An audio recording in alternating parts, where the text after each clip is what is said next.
What is up, Galahorn Peacekeepers and human debris? I am just a simple Newtype. And in this episode, we are concluding the manga Iron-Blooded Orphan, Steel Moon. Last time, Laierina took control of Tampo Tempo, and Argy became her bodyguard. Gundam Astaroth was stolen, and we jumped a year and a half into the future, where they were attacked by Galahorn. This time, Tampo Tempo meets with the Zanfort family. They kidnap Laierina and demand back Mina, the girl they saved last time. And Argy fights against Galahorn. So let's get into this.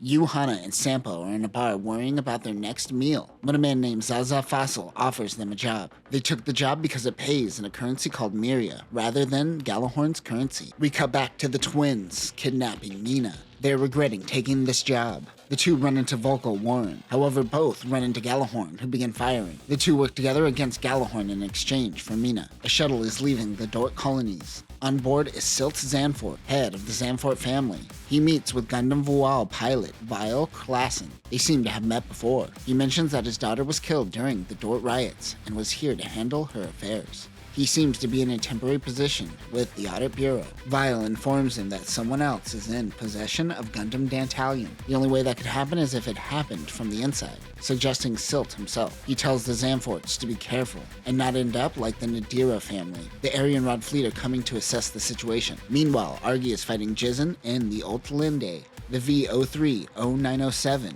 Ultlinde uses one of 9 Valkyria frames built during the Calamity War. This unit is designed specifically to use a Dane sleeve. The shield binder also functions to detect Ahab waves. This has the Dane sleeve removed. Instead, it uses a Valkyria double blade. This uses rare metals and are 2 swords created from the firing mechanism of a Dane sleeve. This is its only weapon and focuses on short-range combat. He says to Argy that the Valkyria frame can keep up with the Gundam frames in battle. Argy is bickering with Zaza, and he still doesn't work well with the team. Also, Argy and Zaza look exactly the same, and it's so confusing. Argy focuses and gets back to protect the ship. He tries to contact Volko on the comms, but gets no response. Volko finally responds, telling Argy to handle business. This gives him the motivation, and he continues fighting the Ultlinde. The Rinascimento uses the shield arm and the bastard chopper to attack the mobile suits. Jizen suddenly surrenders.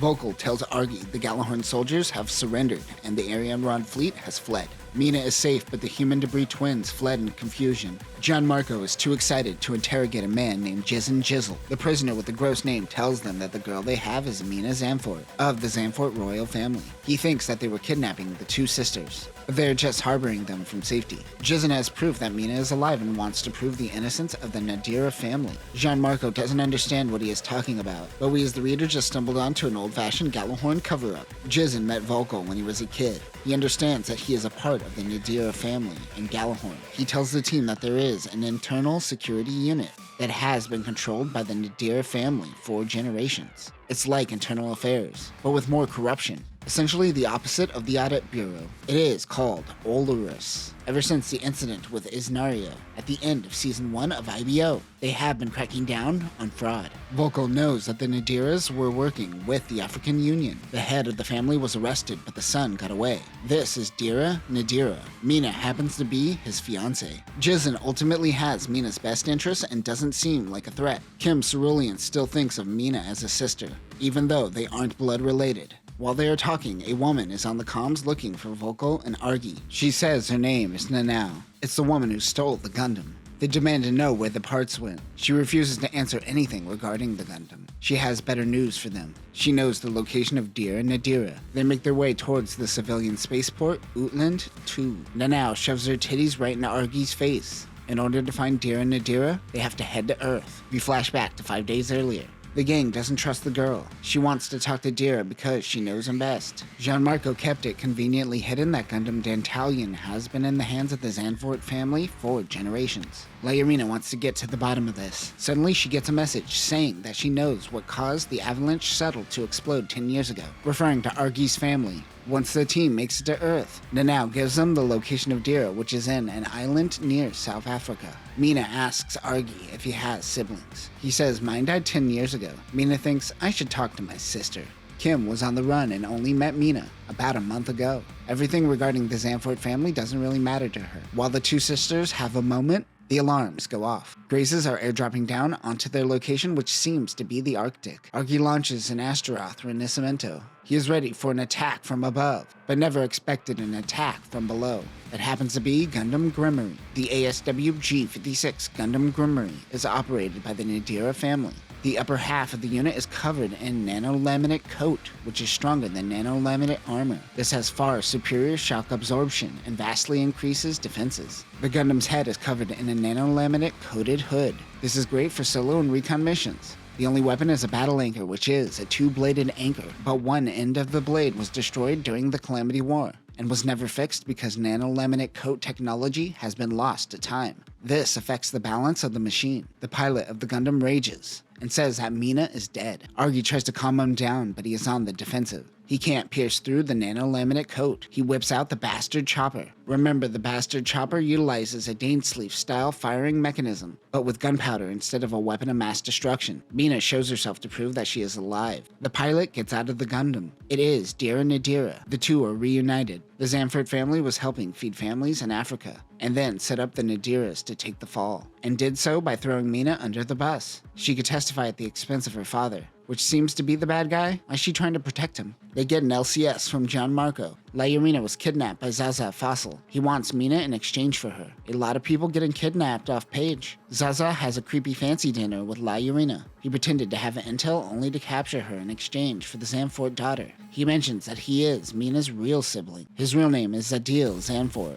Nanao is also helping Zaza. Jizen meets with Vile and tells him that Mina is still alive. After their meeting, a car accidentally kills Jizen conveniently, getting rid of any evidence. Dira Nadira tells Argy to watch over Mina and bails on her. Volko informs the team that Jizen just died and he was last seen with Vile. Vile used to work with the Warren family. Mina wants to go to the exchange as she assumes the kidnapper is her brother. Gianmarco says that reinforcements are ready. That's vague. He's setting up a surprise for later. They head out to the meeting place. Mina tells her brother that her dad tried to kill her because he is afraid she would talk. He doesn't believe her, but entrusts her to Argy. Everyone's really putting too much faith in Argy. I'm not seeing enough redemption. Zaza gives back Laurina to the gang without needing to give back Mina. Laurina says to Argy, Gundam Sele. That is the name of the Gundam that killed his family. Suddenly, Ahab waves are detected. Gray's satchels approach. They are attacked by something in the distance. It registers as an ally. It is Sampo in Gundam Voile Yuhana. This was the surprise Gianmarco was talking about. The ASW G47 Gundam Voile Yuhana is Gundam Voile stripped of its parts and added to Sampo's Hakuri Rodi. It is named after Sampo's sister, Yuhana. Weapons include a chainsaw, a sword, the chopper hatchet, which can be combined with the sword to create a halberd, a 210mm anti-material rifle, and a spike shield. The two work together to take down a few grazes, and the rest retreat. Gianmarco informs Laurina that they locked down a meeting with Galahorn regarding shipping routes. Zaza, in a Galahorn uniform, now going by his real name, meets with his father. He admits that he tried to kill Mina and tells his son to get in line and play ball if he knows what's good for him. He is too afraid to go above his father. 1 week later, Laurina heads to the Dort colonies for negotiations. Their best options forward is to sacrifice Mina, unfortunately. Yuhana and Sampo interrupt Argy while he is eating. He doesn't like them because sometimes they are on his side, sometimes they are not. It's confusing to him. Laurina is keeping a cool composure, but she is losing it. Argy wants to know how he could help. Kiss her, bro. Volko tells the two that they can make contact with Silt. He demands they hand over Mina. She agrees. Psych. She agrees to hand over Mina Cerulean. I got you on a technicality, sucker. Silt responds with grazes and the Dantalion equipped with the half-cal T. It is Zaza. Argy and Sampo launch as well. Argy and Zaza clash. He says, no, my sister is definitely dead. My daddy said so. Their shuttle isn't going to be able to handle Silt's half-beat class ship. Argy tries to draw the Dantalion towards the Dort colony. Dantalion fires, but they are very close to the colony and that is dangerous. Zaza is like the opposite of Tekadon. Family for him is about blindly following orders at the expense of everything else. Argy says okay and fires the demolition knife into Dantalion. He doesn't hit the cockpit, however. He wanted to save Mina from losing her brother. The Aryan Rod fleet comes in and takes Gundam Astaroth. The attack outside of Dort 5 signaled the Aryan Rod fleet, which then investigated and found Silt guilty of fraud. Argy is still a Galahorn prisoner. Laurina is now doing negotiations with Dira Nadira, who took over the Zamfort family's duties. Dira is now dressed as a girl. Dira was a girl this whole time, which means Dira Nadira and Mina had an arranged lesbian marriage this whole time. That's rare. They will release Argy in a few days. When released, Volkl tells Argy that Mina officially perished like her father claimed. Unofficially, they have been left in the hands of Tempo Tempo and Kim Cerulean. What happened to Zaza though? Zaza said to watch after his sister for him, so that is exactly what he's going to do. He welcomes Mina to the team. Hey, what about the revenge for your family? Never mind, we're done.